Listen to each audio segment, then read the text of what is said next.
ngayon, ito naman, Sara Duterte, may bago na namang resibo. Marami kasing kapituko, kaya yan din ang masakit mambitim eh. Ito na naman, Sara Duterte, may bagong resibo ang Office of the Vice President na confidential fund na tumatanggap di umano pangalan ni Marian Rivera at ni Chel Jokno.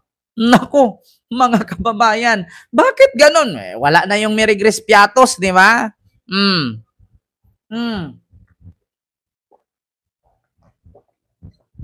Sabi ni Ting Sinobio, maraming nag-resign Kent na gabinete. Siyempre, kakapal naman ang mukha nilang, hindi pa sila magre-resign. Alam nilang, puro sila kapalpakan. Mag-resign na kayo. Sabi nga ni Pangulong Bongbong Marcos, bakit hindi kayo mag-resign? Marami namang mas deserve pa sa inyo.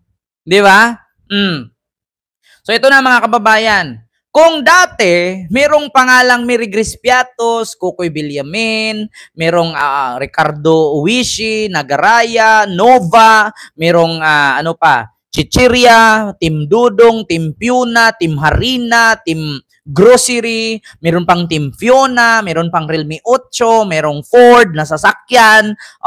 Ngayon mga kababayan, artista na mismo at mismong pangalan ni Chel Jokno tumatanggap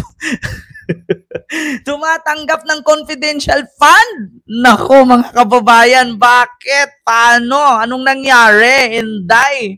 Okay, ninam Inday. Ito na, mga kababayan. Ito ha. Mismong post ni Attorney Chel Jokno. Eto, Ma'am Susan Vergara, hello po. Ayan, and kay itong nasa Qatar, si Winavol, Miguel of shoutout po. Lahat na ba nasa listahan ng confidential fund? Sabi ito ni Attorney Chel Jokno. Pati ba naman pangalan namin ni Ma'am Marian, dinamay nila, grabe ang kawalang hiyaan. Ito na, mga kababayan. Post ito ni Attorney Chel Jokno. May mukha pa ni Sara. Chel Jokno at Marian Rivera kasali na tumatanggap ng confidential fund ni Sara Duterte. Sir Joel ng First Squad Forever, Miguel Love, shoutout po. Anong koneksyon nila? Sabi ni Jocelyn Para. Eto na. Lahat na ba nasa listahan ng confidential fund? Pati ba naman pangalan namin ni Ma'am Marian, dinamay nila, grabe ang kawalang hiyaan. Ito na, Marian Rivera Chel Jokno sa confidential fund ni BP Sara Duterte nakalkals ng mga resibo sa DepEd. Ito na. Ayan na mga kababayan, post yan ni Attorney Chel Jokno ng Akbayan Party List. So, ito mga kababayan, ito yung buong buong tawag dito, article. Dito sa Abante Tonight News. Ayan, ito pong Abante Tonight News mga kababayan. Ma'am Rosana, hello po. Ayan, ito po. Marian Rivera Chel Jokno sa confidential fund ni BP Sara Duterte nakalkal ng mga resibo ng DepEd. Nako. Hoy, Marian Rivera, damay ka dito. Chel Jokno. Nako. Attorney Chel Jokno, dinamay ka, ni Sara Duterte, nakalkal daw sa DepEd. Hello, Abante Tonight News yan, basahin natin. Ibinunyag ng radio at television newscaster na si Arnold Clavio sa kanyang regular na column sa Abante Tonight ang natisod pang mga impormasyon ng House Prosecution Panel sa impeachment case laban kay Vice President Sara Duterte. Nakalkal pa umano ng mga mambabatas na nagsisilbing prosecutor sa impeachment trial ang kanyang mga resibo mula sa confidential fund ni Duterte na ang nakalagda ay kapangalan ng aktres na si Marian Rivera at isa pang kapangalan naman ni Attorney Chel Jokno. Ito mga kababayan, news yan Kaya napapost itong si Attorney Chel Jokno Nakalkal umano ito ng mga resibo ng Department of Education or DepEd na isinumiti sa Commission on Audit. Pero sinabi ni Clavio na ginamit lamang ang pangalan ng aktres ayon sa kanyang source. Batay sa acknowledgement receipt, nasa 100,000 pesos ang ibinigay kay Marian Rivera. Basahin ang buong detalye sa column ni Clavio na tulamsik ni Igan dito sa Abante Tonight. Naku mga kababayan. Ayan ito yung binasa ko Ayan. Nakatanggap daw ng 100,000 no si Marian Rivera mula sa confidential fund ni Sara. Bukod sa pangalan ni Marian, pati si Attorney Chel Jokno nandun sa resibo. Hindi galing sa atin to ha. Ito po ay nanggaling sa Abante Tonight. Naku mga kababayan. Ano na naman ito? Mismo pa namang si Attorney Chel Jokno ay isa sa 11 no na House Prosecutor Panel na isa sa maglilitis doon sa impeachment ni Sara. Ano ba yan? Diba? Ano ba yan? Kahit sino pangalan na isama. Baka kayo ha, i-search nyo doon. Like po tayo mga kababayan. Maki Kwan, Miguel shoutout po sir. Ayun, lakas ng sayad ni Inday Lustay. Grabe, papatulan ba namin ni Miss Marian Rivera ang 100K? Putragis na yan, isang singsing lang ni Marian yan. Isang diamond ring lang ni Marian lang, lagpas pa 100K. Mga kababayan, naku po, Diyos niyo Marimar, anak ni Jesus. Ko alam sinong kumadrona mo. Gusto ko ko isali nila, sabi ni Ma'am Jocelyn Para. Di ba? Ma'am Mills Castro, Miguel of shout out po. And kay Ma'am Christy Peralta, hello po. Juricil Puno, hello po. And kay Wing Save, Miguel of shout out. P. Apolinario, Miguel of shout out po. Baka hanapin ninyo doon. Hanapin ninyo sa master list ng confidential fund ng Office of the Vice President. Baka kasali yung pangalan ninyo. Kasi according nga dito sa balita ni Arnold Clavio na pinamagatang tilamsik ni Igan no, sa Abante Tonight, ay ibinunyag ng radio at television newscaster na si Arnold Clavio ang kanyang regular na column sa Abante Tonight na kung saan nakalkal daw ito sa resibo ng DepEd na kung saan tumatanggap daw si Marian Rivera ng 100,000 pesos. Diba? 100,000 pesos? Oh my goodness! Diba?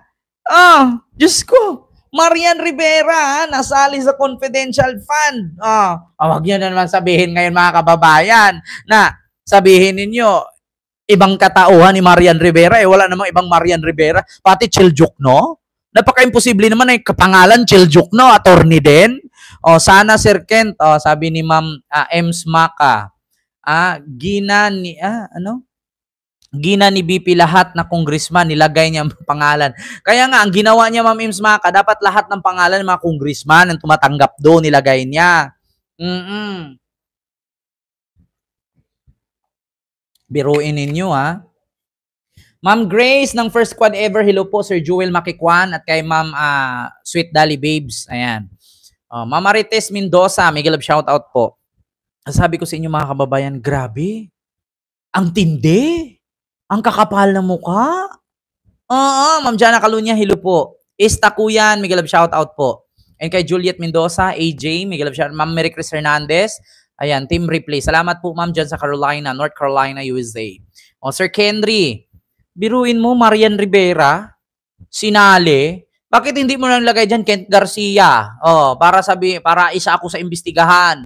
Diba? At aminin ko talaga, ay wala po akong tinanggap. At hindi ko po yan kilala. Hindi ko nga nakita personal yan eh. Sapakin pa ako yan. Nanapak nga ng sheriff yan. Baka pati ako sasapakin yan. Naku, mga basag-buligero, mga violente pa naman yung mga yan. Nakakatakot lapitan. Tapos, isasali yung pangalan ko dyan. Diba? Kaloka. Mama Marites Mendoza, hello po. Mama Chris Hernandez, hello po. Ng San Fernando, Pampanga, hello po. Kulang tayo sa finger, guys. Naku, si Sara mahilig dyan. Ma'am Dolores Medrano, may galab shout out po. Kent Garcia, kaboses. Ano daw? Kaboses mo si April Boy Regino. Sabi ni Ma'am Helena, hindi naman. Yung di ko kayang tanggapin na pangalan mo'y masali sa confi. 100K ang binigay kay Marian. Di ko alam kay Chel Jokno. Antayin nyo sa Senado sa Hunyo 2 litisin. Ang inday ninyo magbabladbat daw. Nagnakaw ng confi fund sa pera nyo. Ang kapal ng mga Uy, alam mo sa totoo lang hindi ko naman minamaliit yung profesyon bilang politician, pero kung maging politiko kayo at magnakaw lang din kayo, magtrabaho naman kayo ng ayos. 'Di ba? Maging fair kayo. Kung ang Pilipino nga nagbabakal bote para lang makakain, mabuhay, kayo magtatrabaho kayo bilang politician tapos magnakaw lang kayo. 'Di ba? Mahiya-hiya naman kayo, uy. Ang dami kong nakikita nagbakal bote dyan, may mga alaga pang aso. Hindi naman sumusuko sa buhay. Pero kayo, naturingan kayo mga public servant, di ba? Naturingan kayo mga politician, tapos nagnanakaw lang kayo, mahiya-hiya naman kayo, uy. Tigil-tigil yan, uy. Yeah. Itigil nyo yan. Ang kakapal ng pagmumukha ninyo. Hindi ba kayo nahihiya? Di ba? Oo. Yung iba nga dyan, ay Diyos ko. Yung iba nga dyan nagbabakal bote. Tapos ang dami pang aso nakatali sa kanilang kariton. Hindi naman sumuko sa buhay. Tapos kayo, may mga bodyguard kayo, may mga house inlet pa kayo. May mga bank account pa kayo na milyon-milyon ang laman. Uy, lumaban kayo ng patas. Tapos ipapangalan nyo kay Marian Rivera, ipapangalan niyo kay Chiljokno. Di ba? Kulang na mukha ninyo, papel de liha sa sobrang kapal Di ba? Kulang na lang varnish dyan Maging fair naman kayo, lumaban kayo ng patas. Kami nga, nagpakapagod kami magpuyat sa trabaho namin para lang kumita at mabuhay, pambayad ng tax para sa bayan. Tapos kayo, hindi na nga kayo nagbabayad ng tax, na nakawin nyo pa. Mahiya-hiya naman kayo. Di sana hindi ranasin ng anak nyo yan. Hindi ranasin ng mga pamilya nyo yan at mga sumusunod na henerasyon sa inyo. Kawawa naman yung mga ordinaryong Pilipinong lumaban ng patas.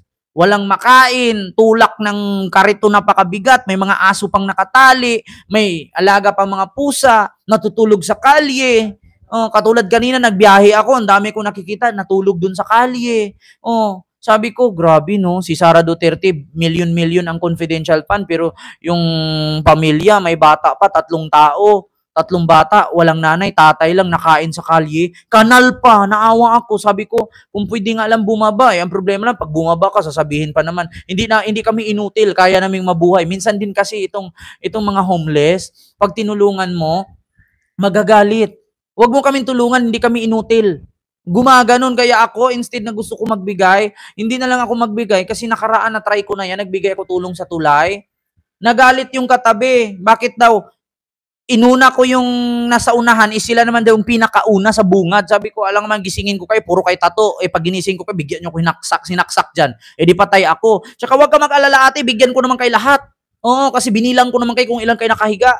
Hindi ko lang kayo ginising kasi nga, syempre, di ba? Bilang safe din, bilang kaligtasan natin, huwag tayong manggising ng taong natutulog sa kalye kasi minsan hindi mo maano yung utak niyan. May mga hawak kutsilyo yan, biglang manaksak yan, biglang mamugbog. Di ba? Lumaban kayo ng patas.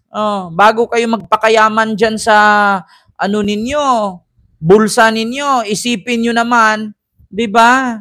Isipin nyo naman yung buhay ng mga natutulog sa langsangan, Di ba? Yung mga kanina dumaan ako, 3 bata, parang Doremi pa Pareho ang laki, malnourished pa, ang papayat ng braso. Ang papayat ng mga braso. Tapos yung tatay nila, ang dumi ng paa, tapos kumakain ang plato nila, alam mo yung disposable, yung maninipis na baunan.